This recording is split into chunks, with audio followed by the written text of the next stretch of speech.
Okay, we are back. Yung kinukwento ko yung ano, 'di ba? Yung sa perspective kasi ng ano ng Mindanao. Tayong mga taga Luzon, ano tayo, Imperial Manila, Imperial Luzon, Imperial North, basta Imperial tayo. So, hindi lang tayo mahilig sa emperador. Tayo daw mga imperial. Kasi nga, di yung lahat ng buwis pumupunta sa Manila. Siyempre, nandyan yung gobyerno eh. Kaya lang yung distribution, unequal. So, karamihan ng pera daw ng mga taga Visayas sa taga Mindanao, diyan ginagastos sa Imperial Manila. Hindi ko alam kung ano yun, kung i-fact check ninyo at ano. Pero definitely, yun ang ano nila. Tsaka naman talaga namang ano, linalait naman talaga sila, di ba? Yung mga joke na Bisaya, ganyan.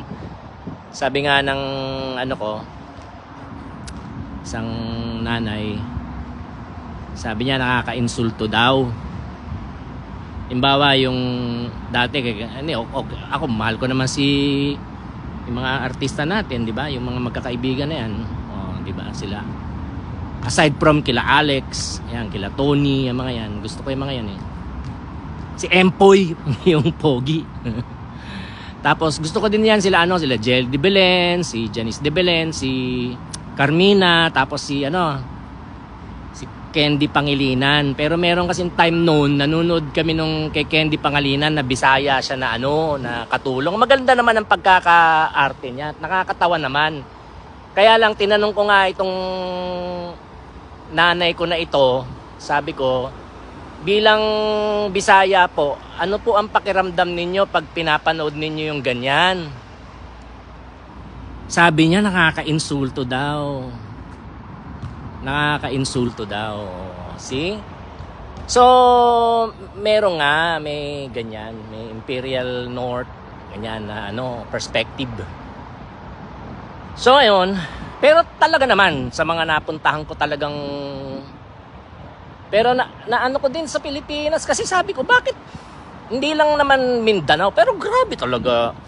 Yung mga napuntahan ko talaga naman sa Lanao del Sur, sa Maguindanao, talaga naman. Lalo na yung mga humanitarian mission, di ba? Mga pinuntahan namin, talagang depressed naman. Yung meron akong pinuntahan na ako lang, kakaunti lang kami, 3 lang kami ng team ko, maliit na team. Talagang pumasok kami talaga ng teritoryo ng MILF. Doon kami natulog. Yung gwardiya namin talagang mga sundalo ng MILF, may mga talaga. May mga Armalite talaga. Habang naliligo kami sa waterfalls at sa Batis. So gano'n, no? Talagang kailangan nila walang doon sa pinuntahan ko na yun, walang eskwelahan, walang health center. Parte ng yan eh. Yung gira ng gobyerno laban sa mga Muslim. So ngayon, ito naman, mga Muslim, gano'n ang Tapos gobyerno, yan, kakampihan ng Amerika. Ito namang mga Muslim, siyempre kakampi nila yung mga Muslim sa Middle East. Which is yung Iran, yung mga Hamas, Hezbollah, ng Russia, di ba? So kaya nga yung Mindanao, parang,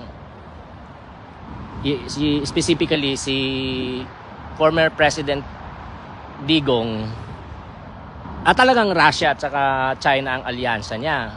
Tapos ito namang Marcos, US naman, ganun. Anong gagawin natin? Kung akong tatanungin, since ang problema din natin, paano pag sinakop tayo ng China? Gusto nga tayong sakupin ng China eh. Malinaw na yun malinaw na yun, kailangan ko po. Di ba? Ang lagi ko naalala yung yung mga overpass na may nakalagay na welcome to the Philippines, province of China, di ba? Panahon ni ni Presidente Digong yon. Ewan ko kung propaganda ng oposisyon ni Presidente Digong yun or what. Pero ganun kasi, yun ang ano. So ngayon, eto ngayon, whether or not maging susunod na presidente ng Pilipinas si Inday Sara, kailangan ng healing, lalo na sa body of Christ, di ba? Sa church, which is ito yung pamilya ng lahat ng mga sinserong mananampalataya ng Panginoong Jesus. From Tawi-Tawi to Batanes. Binabaliktad ko na. From Tawi-Tawi to Batanes. Kaya yun ang pattern ng Bible eh. Di ba? Darating na daw yung trend. So, kailangan ng ipag-pray natin yan saka magkaroon ng ano. So, yung mga pastor ang kidyan. Kasi yung mga hindi pastor, Kristiyano na hindi pastor, iba-iba naman tayo ng gift, di ba? So, mahirap ding magsalita kung minsan yung mga gamitin na natin, although hindi ko type yung mga Kristiyano, yung base na Kristiyano, the baseline na Kristiyano, di ba? Mahirap naman kung minsan na magsalita sila kasi kailangan maging wise din sila, di ba? Kasi may mga negosyo sila, ganyan. Pero siyempre, ang Holy Spirit na magbibigay ng ang Holy Spirit na magbibigay ng wisdom at saka direction kung paano yung mga ganyang mga issue na makalaban mo si Duterte, di baka tigukin ka. Makalaban mo si Marcos, baka tigukin ka. Depende kung sinong nakalagay sa pwesto, di ba? O kaya yung mga local government, yan, mahirap yan, di ba? O sa amin, sa Isabela, yung mga nasa kapangyarihan sila, di ba? So, yan ang mahirap sa atin, may ganyan. May talaga, pumapatay talaga sila yung mga nasa gobyerno, may mga death squad sila. Hindi lang naman si former President Digong ang merong death squad. Mayroon namang private army ang mga yan. 'Di ba? May mga private army sa atin. So, kailangan ng wisdom. Pero yung mga pastor, yun, hindi pwedeng hindi magsalita ang mga pastor.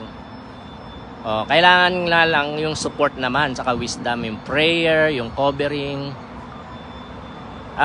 saka yung pagkakaisa ng mga Kristiyano. Kagaya rito, nakakapagsalita ako ng ganito. Paano ko makakapagsalita ng ganito kung wala ang suporta ng mga Kristiyano sa akin, di ba? Buti na lang, dumami mga kaibigan kong Kristiyano dito. Sa Indiana, sa Chicago, sa Maryland, kung saan-saan ako napadpad na nagpipreach. May mga kaibigan tayo mga Kristiyano. So, dito sa California din, member ako ng co-leader na nga ako sa isang church dito, di ba? Co-leader ng community group. So, tapos yung mga tao din, mga sangkatauhan, safe ako, di ba? Andyan sila. Hindi ako protektado ko. Ang daming magandang kamalayan ng mga Amerikano tungkol sa hustisya, yung mga ganyan. Although hindi naman pa perfect. Tsaka yung protection of free speech, yung mga ganyan, di ba? The freedoms, protecting our freedoms. Magandang kamalayan ng mga Amerikano. Pag sinabi ng Amerikano, hindi lang puro mga puti. Mga puti dito, mga immigrant din yan, katulad nating mga Asian, mga Pilipino. Mga immigrant din sila. Original dito yung Native American, African American, tsaka yung American Native Mexican. So, magandang kamalayan na makakapagsalita ako ng ganito. Diyan sa atin, kailangan magkaisa ang mga Kristiyano, mga sinserong Kristiyano, para pwedeng magsalita ang mga pastor na walang takot. Dito, ang problema din nila, yung mga church, takot silang mawalan ng miyembro kasi takot silang mawalan ng suporta. Kasi may mga utang yung iba sa mga bangko, yung mga building nila, church building nila, tapos may budget sila, sweldo ng staff nila. So, entangled ang church dito. So, mga pastor, mga elder, kaya nga, isimplify natin. Hindi na gawin na maging debt-free ang church para makapagsalita. 'Di ba? Make a plan maging debt-free. Tsaka mga Kristiyano din maging debt-free, walang utang para pwedeng magsalita. Gaya ko, 'di ba? Ano ko gagawin to kung ano? Mahirap ako dito. Hindi ako nare-regular sa trabaho. Mahigit 1 taon na ako, hindi ako nare-regular. Takot sila kasi ganito ako, nagsasalita ako. Non-profit yun. Pinuputulan sila ng pondo ng binawasan na nga Binawasan na nga ng pondo ng gobyerno Babawasan pa ng babawasan yan. Matindi tong na to, tong presidente nila dito, talagang diktador. Pero hindi lang diretsahan. Kaya mas gusto ko na tong Amerika kaysa China at saka Russia. Kung Russia at China, di patay na ako, di ba? Wala na. Na to, surveillance state na to. May mga video dyan, wala na. Hindi na. Takot mga tao sa Russia at saka China. Takot saka sa mga documentary na napapanood ko, saka mga research na ginagawa ko. Talagang yung hopelessness, mga kapatid. Yung mga nasa gobyerno, okay sila. Yung mga malalapit sa gobyerno, okay sila. Pero yung mga common na tao, mga regular na mga mamamayan, ordinaryong mamamayan, grabe yung nila, yung hopelessness. Yung sense of hopelessness. Para silang walang pag-asa. Kaya mga kapatid, mula Tawi-Tawi hanggang Batanes, na tayo diyan, magkaisa mga Kristiyano, talagang mag-organize talaga na hindi na makinig sa mga taga South, hindi. Tapos may yan din ang problema kasi may mga. Kaya yan, ako hindi ko masisi ang CCF, hindi ko masisi ang Victory, hindi ko masisi yung mga malalaking church sa Manila na nag-spread all over the Philippines, na sila lang, parang tawag sa kanila separatist. Kasi naman ang daming mabababaw at saka mga toxic na mga pastor na hindi mo makatrabaho ng maayos kasi may mga hidden agenda, hihingi ng pera, ng pangit So, ayun pa rin ang ko sa mga kabataan na tinatawag ng Diyos. Magbasa ng Biblia, mula Genesis hanggang Revelation. Basahin mo lang ng basahin yan, paulit-ulit, Genesis to Revelation. Tapos bumili ka ng Grudem. Kung wala kang pera, humingi ka ng tulong. Kailangan magkaroon ka ng Grudem na papasok tayo sa train. Systematic theology. Okay, Doki. Daming dito, marami. Hanap tayo ng tahimik kung saan tayo makakapag-usap para mabigyan ko ng sana kasi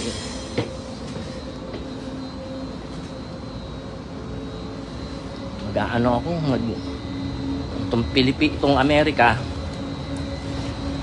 maraming problema.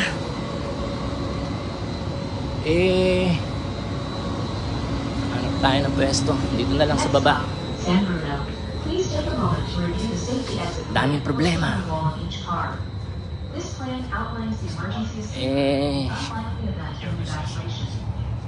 Hindi ko kailangan ko mag-focus din. Kailangan ko mag-focus, mga kapatid. Matindi to. At saka yung pinakamasama itong mga to. mga conquistadores ng Amerika. Pinaka-bad sila talaga. Yung sa Israel,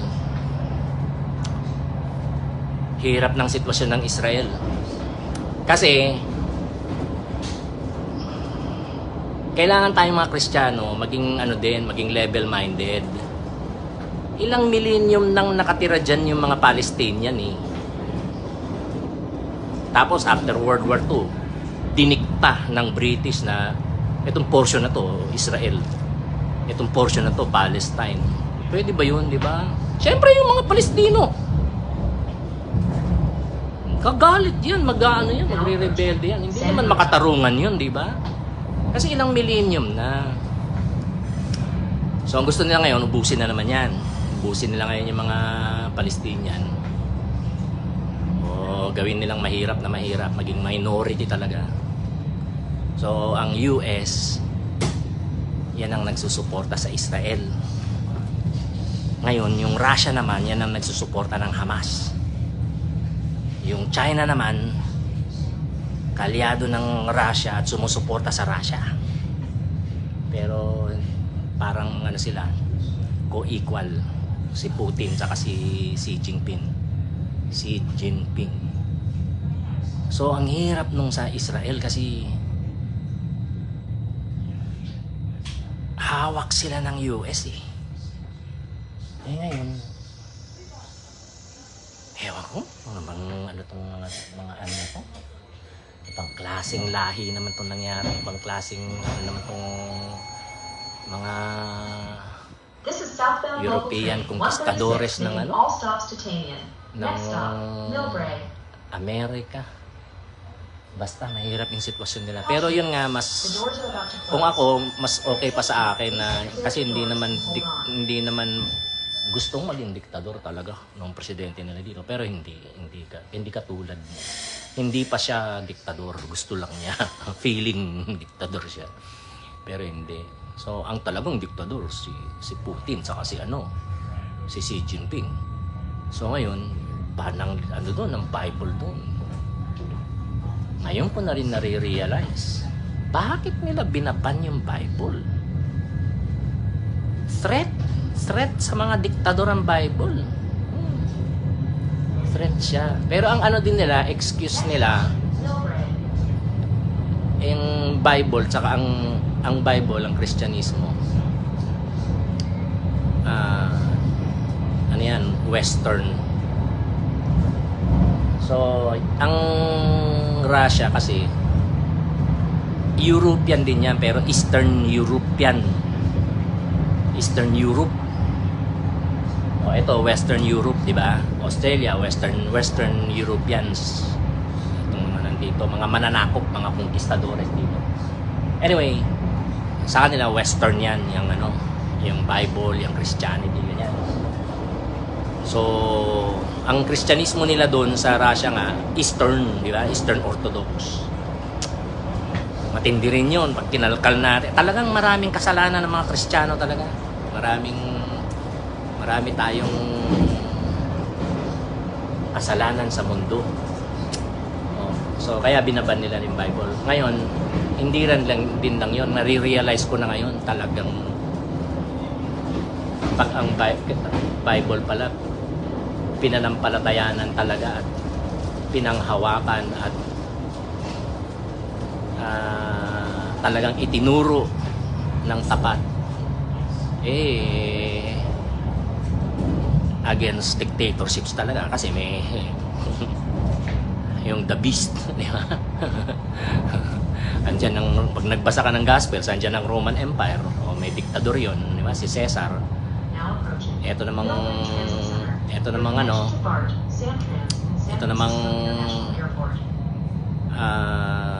Revelation, di ba? Of the Thessalonians, 1 Thessalonians, 2 Thessalonians, may man of lawlessness. Revelation naman, meron namang the beast. So,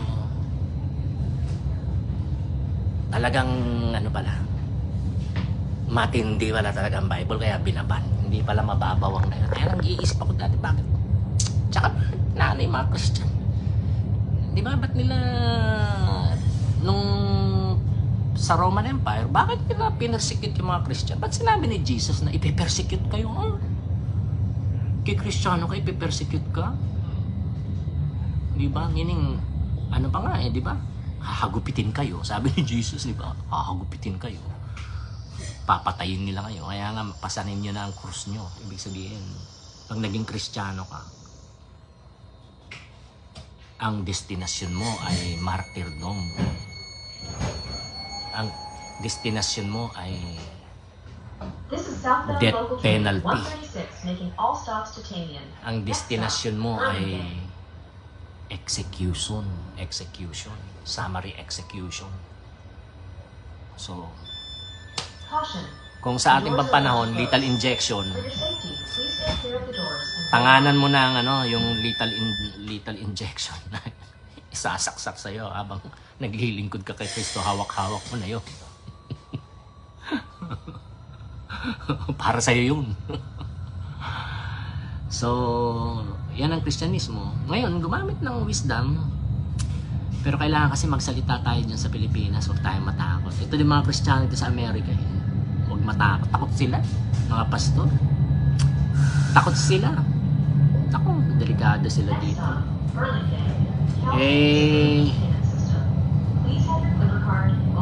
Takot sila, may trauma din sila sa mga puti na hindi Kristiyano. Pati nga, tapos yung mga Kristiyano naman mga puti, mga tahimik naman. Talagang mga hudas.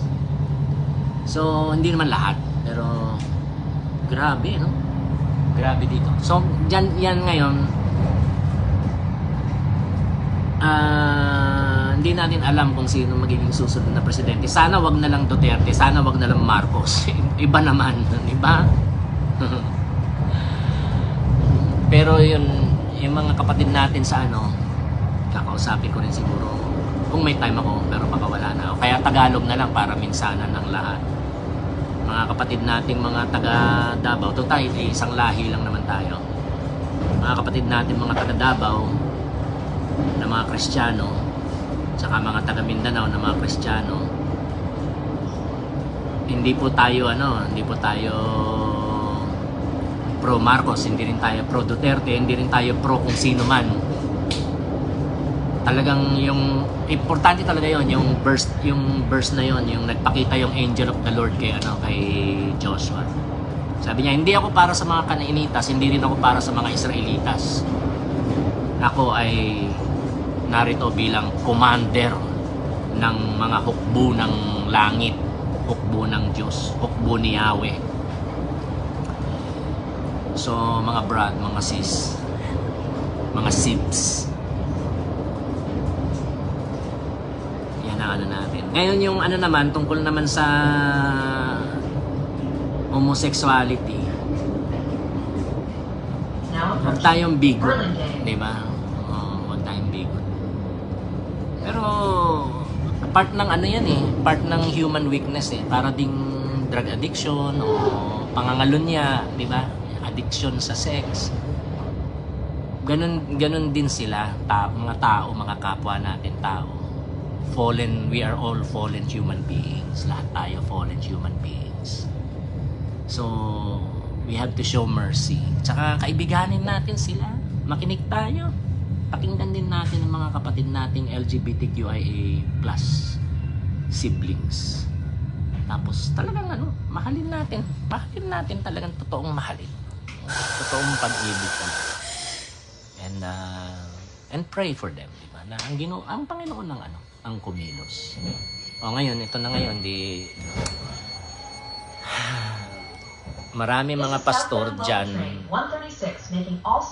talagang allergic talaga ako. I'll be honest na talagang allergic ako. Kasi hindi sincero Hindi sincero sa sa Bisaya, dili tinuuray, diba? Hindi totoo, hindi genuine, hindi authentic, hindi sincero. Sila, marami sa kanila mga fake. So, ang natin, ang paano ngayon yan, kailangan ng marami namang good, marami namang tapos yung mga malalaki dito hindi ko alam diyan. Dito kasi yung mga malalaking church, solid naman ang doctrine. Tapos nakikita ko rin naman na maayos na mga tao naman yung mga pastor tsaka mga elder. Kaya lang malalaki na sila, tapos may mga miyembro sila mga puti, karamihan ng nagbibigay ng tithes and offering mga puti, di ba? Yung mga decolor na katulad natin, although nga, pati yung mga puti, decolor din naman yan. Yung puti, color yan, hindi ba? Color naman yung puti. So, decolor lahat ng tao. Pero for the sake of whatever, wag na lang decolor. Ano ba yan? Paulit-ulit na lang to sa akin. Yung mga puti, yun yung mga nagbibigay ng Tyson offering. Tayo namang mga hindi puti, maliit lang yung naibibigay natin. Kasi naman napakaliit naman ng talaga naman disparity. O dyan din sa Pilipinas, may disparity din, di ba? May disparity din dyan.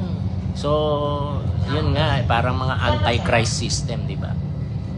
Tapos tandaan natin yung sabi sa First John, marami ng mga anti-Christ. Pero meron pang isa na major anti-Christ. The big anti-Christ.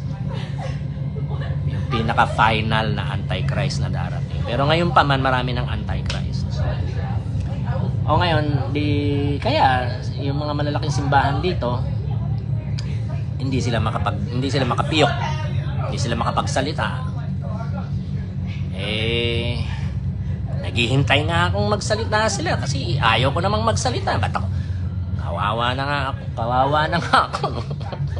Kawawa na nga ang buhay. Hindi na ako nagtatry akong ma-rebuild ng buhay ko tapos hindi sila nagsasalita.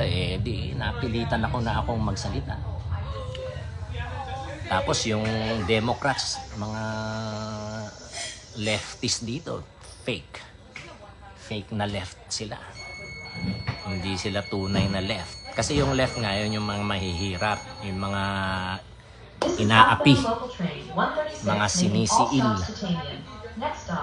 So, mga linulupig, yan yung left. Yung right naman, yun yung manlulupig.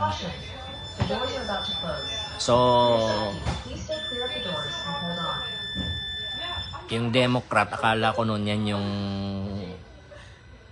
mga nagtatanggol para sa mga linulupig. Hindi pala, fake mga yan.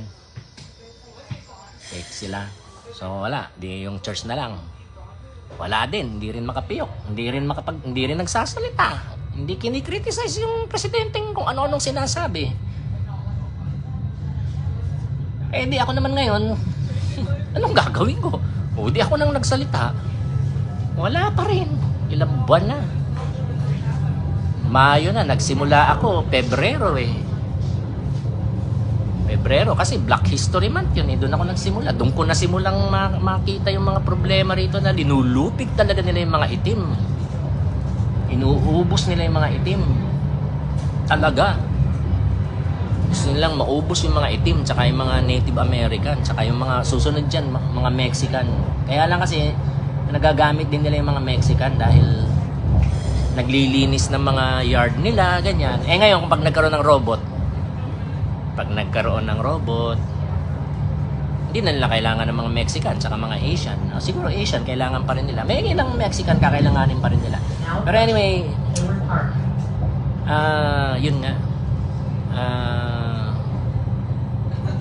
Napilitan akong magsalita. So ngayon, ganyan din siguro dyan. Kailangan ng sincere church, saka mga sinserong mga pastor, mga sinserong mga Kristiyano. Lalong-lalo na yung mga pastor at mga elder. Yan talagang pag naging pastor at elder ka, magsasalita ka talaga ng katotohanan. Speaking the truth with love. Sabihin ng totoo tungkol kay former President Duterte, kung tungkol dyan sila Paulo Duterte, di ba? Mga war on drugs nila dyan sa Davao. Kailangan kailangan magsalita ang mga sinserong pastor tsaka mga sinserong elders. Yung mga Kristiyano, ewan ko lang kung nasa pag-uusap na yan ng mga church kung ano ang role at ano ang wisdom na kailangan gamitin para sa mga miyembro ng church. Pero definitely sure ako yung mga pastor tsaka mga elders ng church ay talagang kaya nga honorable ambition So, ano bang ambition meron bang ambition na honorable? Ayun, yung pagpapastor at pagiging elder kasi handa ka nang mamatay. Talagang titigukin ka anytime. Yun ang totoong pastor, yun ang totoong elder pala. So yun ang kailangan natin sa Pilipinas. So ngayon yung mga kabataan na may calling ng Diyos, basahin ng Bible, cover to cover, cover to cover, cover to cover, cover to cover. Pag ganito yata. Cover to cover, cover to cover, cover to cover. Tapos, yung kay Wayne Grudem, meron namang mga PDF din yan na libreng mahahanapan ninyo. Tapos may mga course din. Ang alam ko magandang course yung ano biblicaltraining.org. Biblicaltraining.org. Okay. Si Bruce Ware, meron siyang doon, systematic theology. Importante kasi yung systematic theology ng lahat. Saka yung mga leader. Community group leader, D group, discipleship group leader, elder, pastor, worship leader. Mag-aral ng systematic theology. Kailangan kabisado natin yung systematic theology. Pag hindi ka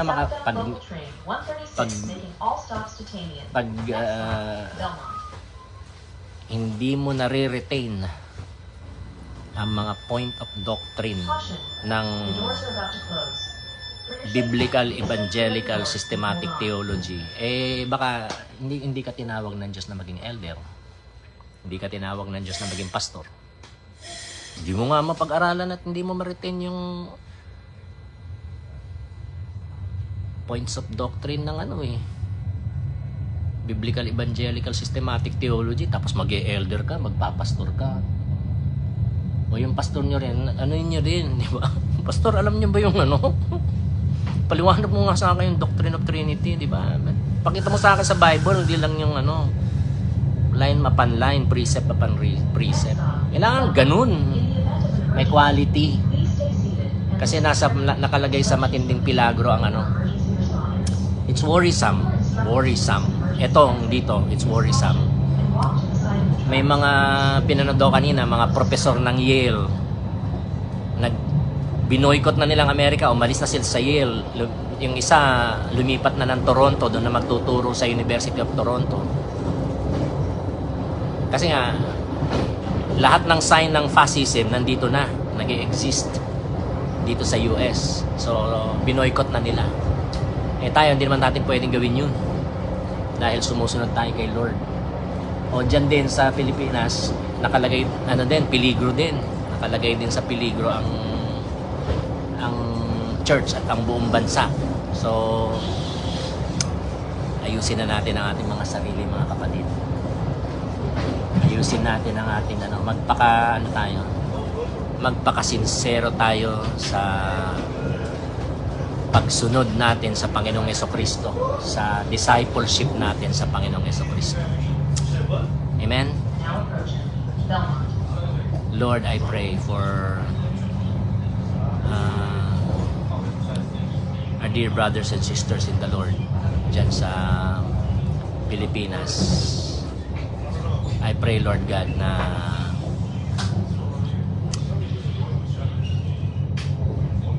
puspusin mo ang bawat isa ng iyong banal na spirito. I-anoint mo, Panginoon, ng iyong banal na spirito ang bawat isa. At bigyan mo kami ng malalim na pagkagutom, malalim at walang katapusan na pagkagutom sa iyong salita, sa iyong mga katotohanan, at sa biblical, evangelical, systematic theology. And build your church sa Pilipinas. And tulungan niyo po from Tawi-Tawi to Batanes, ang lahat ng mga Kristiyano ay magkaroon ng tunay na pagkakaisa, tunay na pagkakapatiran, Panginoon. Maiwaksi na po yung mga sheep stealing, tsaka yung parang nangyayari kingdom building na selfish kingdom building. Hindi na building the kingdom of Jesus Christ. kundi building the kingdom of their local church. So Lord, tulungan niyo po kami lahat, Panginoon. Help us. Yung mga sinserong Kristiyano, kakaunti lang siguro, Lord. Pero kumilos ka, Panginoon. Do something, oh God. Something new that will be a blessing to the whole nation of the Philippines. Our beloved home country, the Philippines. Salamat po, Lord, yung nanonood, nakikinig, nagdadasal kasama ko right now. Fill them with the Holy Spirit. Fill them with your presence. Fill them with your grace. Fill them with your power. Fill them with your anointing. Fill them with your fire. Right now, in the name of Jesus. Hallelujah. In Jesus' name. Amen and amen. Okay. Yan po. Meron pa doon. Papakita ko sa inyo. Para makakita ninyo. Yan. Okay. I love you all.